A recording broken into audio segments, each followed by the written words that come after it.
Hello, Phantom here, and today we're going to be talking about the very first patch of Season 10. So, there's a lot of things going around in this patch, but not too much of it is going to be super high impact on the meta. And just to go into it, so I made a video before this patch actually came out because I was expecting to be out of town when this patch came out, but then Riot delayed it by quite a lot, so now I'm just going to give my actual live reactions to the actual patch. Some things are different. I also have some opinions that have changed, so I want to talk about those things. So first off, Sett. So Sett is a Juggernaut. A Juggernaut has the following themes. A champion who is tanky that does quite a bit of damage, with little CC, but no gap closers whatsoever. That is the core theme to most Juggernauts. Mordekaiser is one of them. Garen is one of them. Darius is one of them. And Sett fits into their theme by quite a lot. So he is a Juggernaut champion. And because of the weaknesses of Juggernaut champions having no gap closers whatsoever, they are often very bad in pro play just because their weakness is literally you walking away from them.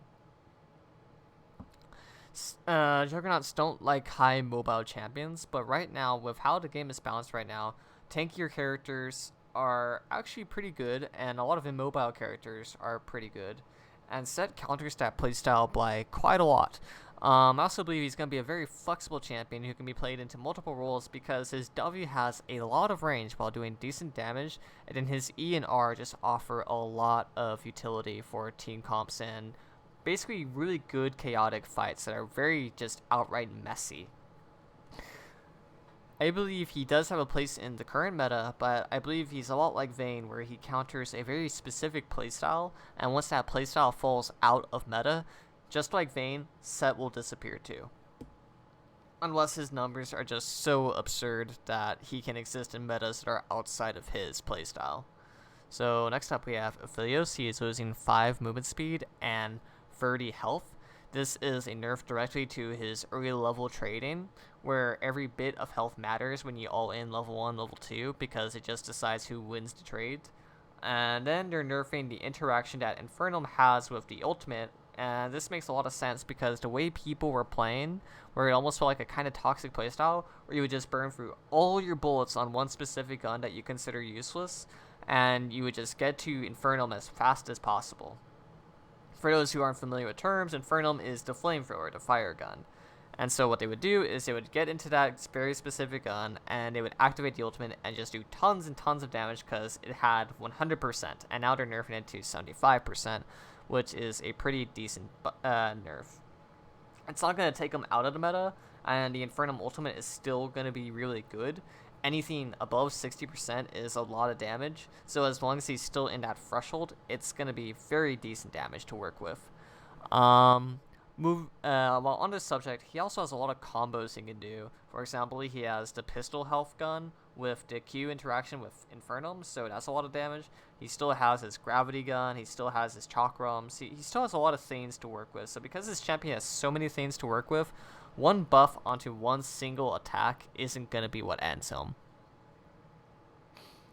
Now we have a very random nerf to Aurelion Sol where passive damage loses 4 in the very early game, but it will still get to the full 120 in the late game. So this is just very random nerf. And it's really strange because when you look at Aurelion Sol, and if you were to look at his actual win rate, it's very the definition of mediocre, and the play rate is very small. So that means mostly only Aurelion Sol OTPs are playing him, and they can't even get a super high win rate with him either. So it's very strange that they just do this nerf out of nowhere. I also want to say, before they did this really pointless rework, he was actually up here somewhere. He was doing very decent, and then they just reworked him into something he isn't for almost no reason. They're trying to turn him into a burst mage, which makes no sense because it's still a control mage toolkit. It's very mindless, and I hope they realize it and do a revert soon. Now we have a buff to Azir's ultimate. At rank 2, it's going to go from 250 to 325. That is a 75 damage increase. And this is like Orianna's ultimate, where it's going to be hitting more than one person. So every bit of damage it gets is going to matter. They're also buffing the increase of damage on it by 2 seconds. And so Azir is what I call a jungle team fighter. You have two types of team fighting in this game. You have lane team fighting and jungle team fighting. Lane is about a lot of open space to work with. Everybody's in vision of each other. And in jungle team fighting is a lot about surprise attacks and abusing choke points. And Azir, with how his ultimate works and the way he summons soldiers, is a champion who heavily abuses choke points. So this is a really good buff to his playstyle. However, I am also one of the few people that believes that Azir is already one of the best mid laners in the game. And I strongly believe and preach that the only reason Azir's win rate is so low is because if you were to make a top 10 list of every champion in this game, that is the hardest to play when fully mastered. Everybody's competing against each other. Azir would be on that list of hardest champion to matter, top 10. And I believe that is what heavily nerfs his win rate, and I believe if he wasn't so hard to play, his win rate would go up by quite a lot. But I believe once you can properly master Azir, he is a very effective champion to work with. Okay, next up, Corki. So Corki's going to get a similar buff to Azir, where it's going to be on his ultimate. Rank 2, he gets 10 damage, and rank 3, he's going to get 20 damage. But unlike Azir, Azir is getting this buff at the very first moment he's level 6. So Azir is feeling this ultimate buff instantly. Corki is getting no buffs at rank 1 on his ultimate, so you don't even feel this until level 11. And then on level 11, it's only 10 damage, and that is so negligible. So you don't even get the true buff until rank 3, which is level 16 in the late game by 20. And so this buff is so tiny, and you have to wait so long to get it, that it's hardly even a buff at all. Next up, so they're allowing Jax's ultimate to properly work with Ginsu's range blade. This is actually a pretty big buff, but the problem is for Jax when it comes to competitive play, losing losing the Spirit Shojin, specifically Spirit Shojin, it took away a lot of utility from him. It took away a lot of tankiness from him that he was getting off being able to spam his abilities. That he's going to have very rare windows of opportunity in pro play where he can't really be picked outside of being a counter pick to Kled. Jax is very abusable in the lane phase, and that's something that pro players are able to abuse properly. They're able to camp him, they're able to shut him down, just put an entire strategy to put the Jax behind. However, when it comes to solo queues, he's exactly the type of champion you want. He's a efficient split pusher. He's efficient at doing like flanks. He has things he can do in solo queue that he can't really do in pro play. And the exact thing you want from a top laner in solo queues, you want someone who can split push and scales good. And Jax is one of the best at doing that. So he's a champion that's really good in solo queue, but suffers quite a bit in pro play. Now we're on Jace. Jace is a champion where, if you look in the year of 2018, was one of the best unarguable top laners in the game that had almost no rivals. But the problem he had in 2018 that there was very few people that could play him at the fullest of his capabilities. But if you could, you got a lot of reward. But since he was so overbearingly good when played by the best Jace players, Riot started nerfing him over and over again. And then not only that was happening, the meta was going away from him, going towards favoring more scaling type playstyles, favoring champions who were better at team fighting. And just because of so many things were working against Jace, you had even turret plating being removed by quite a lot. Not removed, but nerfed, which kind of downgrades the value of reason why you want to pick Jace. To put it short, there's a lot of things that are working against Jace, where a 30 damage buff on the final ranking in his queue, it's not going to be enough to put him back in the meta. If you want Jace back in the meta, it has to be a way bigger punch than this.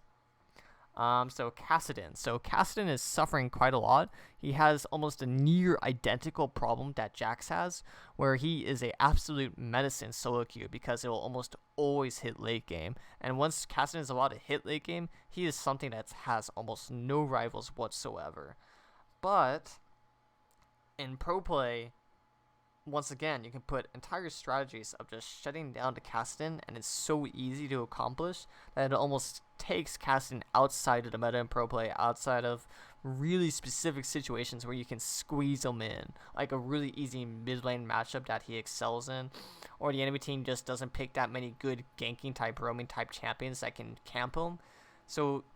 So many things have to work out for him to be viable in pro play, but in solo queue he's an absolute menace, and so the fact he's losing 5 movement speed, that nerf is going to answer none of the things that is making him good in solo queue, while at the same time, it's kind of making him kind of, how do I say it? This nerf isn't gonna matter, but it's a nerf that should make Cassidy mains scared, because normally when a nerf like this happens, a bigger nerf will happen in the future.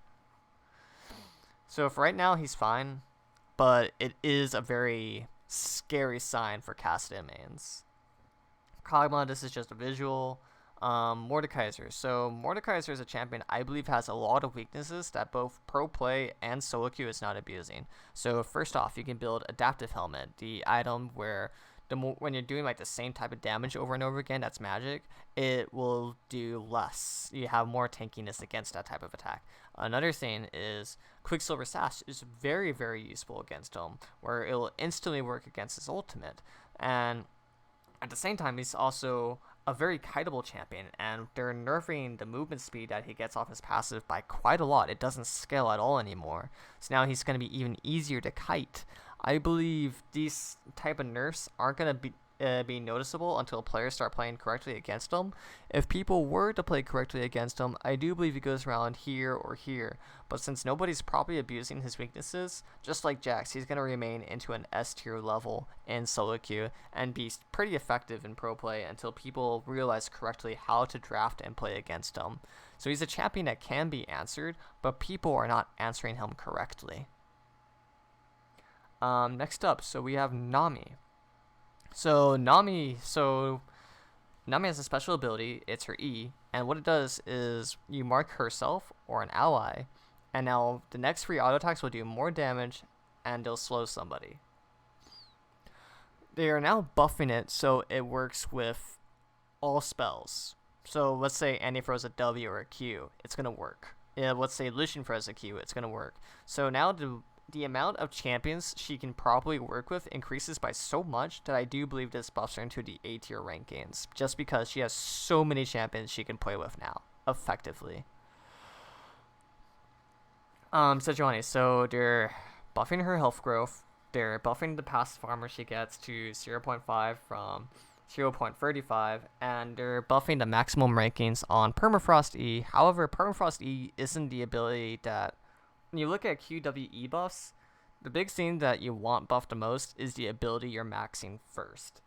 So the fact that you're maxing this ability last actually is going to be an almost non-noticeable buff. You're going to kind of notice this a bit, but it's not going to be the greatest thing in the world. Situations where you peck Sejuani is when you want something that's just really safe and works. However, you much rather just go with the more risky type champions like Ornn or Shyvana or Zac, because they just give you so much more reward right now. Speaking of Shyvana, she's gonna be buffed too, so she now gets a stack off Elder Dragon. That's nice, because in the past she didn't. And also there's a 75% chance that a Quadrake is gonna spawn, but the problem that she faces is the fact that she currently gets nothing off it because it's just CDR, but they're buffing her so that she always gets something with the Quadrake, where it helps her Fury gain faster. So that's going to be very nice, because she's going to 75% chance of getting a Wind Dragon every game. E, Flame Breath, they're buffing the percentage by quite a lot, by 0.50. This matters because it's a target's maximum health. They're buffing the marked monster's damage cap to 150, so this buffs your wave clear. Overall, good buff. You can play her as AP, you can play her as a tank, you can play her on hit, and all of these builds are very strong in scalings and just they utilize quite a lot. I do believe Shyvana's going to become a very effective champion with this patch. Now, time for the biggest change, Sylas. Okay, so I'm going to kind of do a spoiler.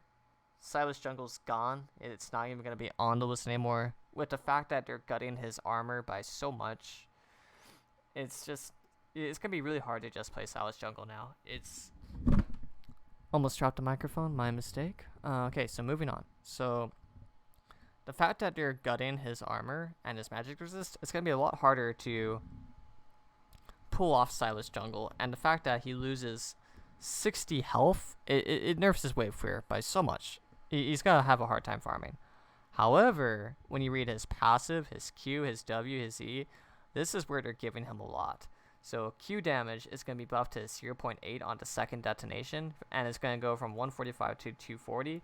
Even in the early levels, it's going to go from 45 to 60, and he's just getting so much more burst out of his Q and his second detonation. Secondly, they're also, when you read the E, they're buffing the damage at all ranks, and then that max range is going to go from 130 to 280, and it's going to go from 0.2 ability power to 1.0 ability power. That is a huge damage buff that cannot be ignored.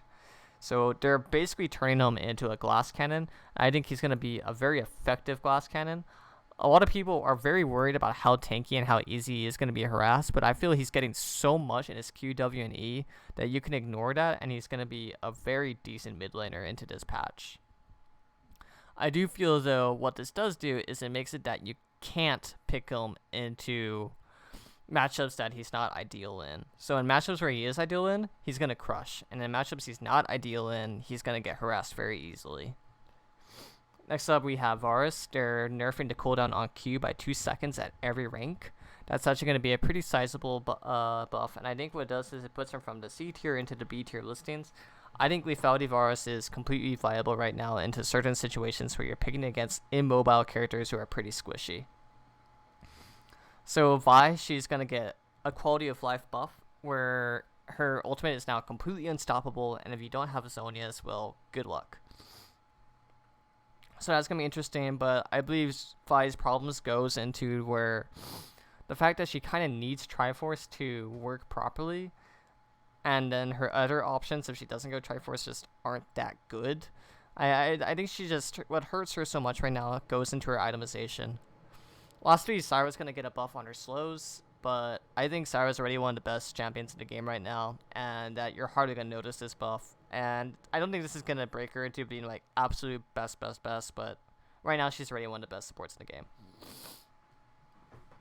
Next up, we have support item changes. They're taking away the damage and the health you get on a lot of these items, but in return, you're going to get a lot of base health regen on the tankier items, and on the AP and damage items, you're going to get a lot of regen. So I actually feel like this is a completely worth it trade. It allows supports to stay in lane longer. I like this.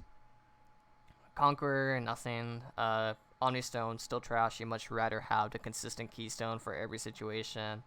Bug fixes. Warwick, Jaws of the Beast no longer depletes mana or goes on cooldown if the target dies during its cast. Okay.